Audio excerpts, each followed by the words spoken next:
Brownie பங்கமாக முடிஞ்சிட்டதுனால இன்றைக்கி ஒரு சூப்பரான டிஷ் மட்டன் கோலா உருண்டை கொண்டு வந்திருக்கேன். எல்லோரும் ஜோராக கை தட்டிட்டீங்களா?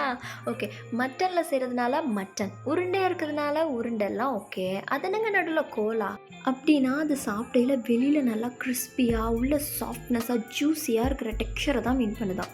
சாப்பிட்டு பார்த்துடலான்ட்டு ஒரு கடாயில் ஆயில், சோம்பு, ஜீரா, மிளகு, வத்தல், கருவேப்பிலை, ஆனியன் எல்லாத்தையும் போட்டு நல்லா வதக்கிக்கிட்டேன்.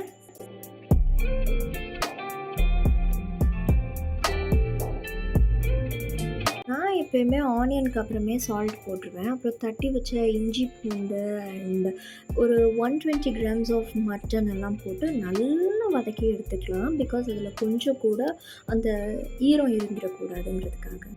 இப்போது என்னென்ன மசாலாஸ்லாம் ஆட் பண்ணேங்கிறத ஃபர்ஸ்ட் கமெண்ட்டில் பின் பண்ணியிருக்கிறேன், பார்த்துக்கங்க.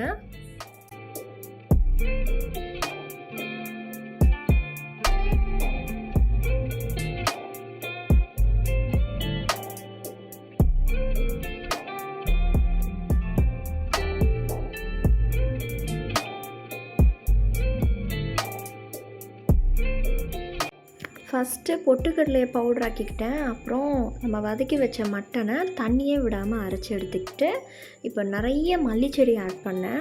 பிகாஸ் அது ஆயிலில் ஃப்ரை ஆகும்போது நல்லா மொறுன்னு சூப்பராக கிடைக்கும். எனக்கு ரொம்ப பிடிக்கும். தண்ணி பார்த்து கம்மியாக விட்டுக்கிட்டேன். ஸோ தட் ஆயில் ரொம்ப அப்சர்வ் ஆகாமல் இருக்குங்கிறதுக்காக. இப்போ இதை நம்ம குட்டி குட்டி பால்ஸாக எடுத்து வச்சுக்கிறேன்.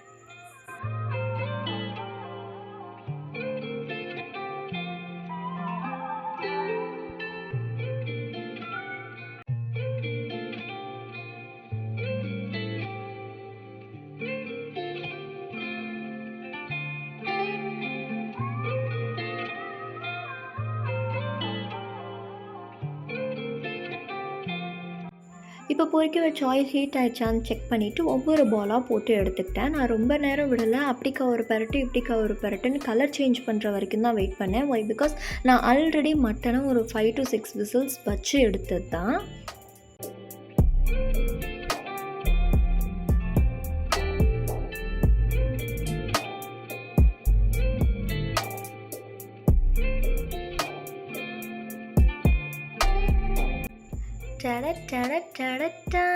சூப்பரான மட்டன் கோலா உருண்டை. ChatGPT சொன்ன மாதிரியே நல்லா கிறிஸ்பியாகவும் ஜூஸியாகவும் இருந்துச்சு.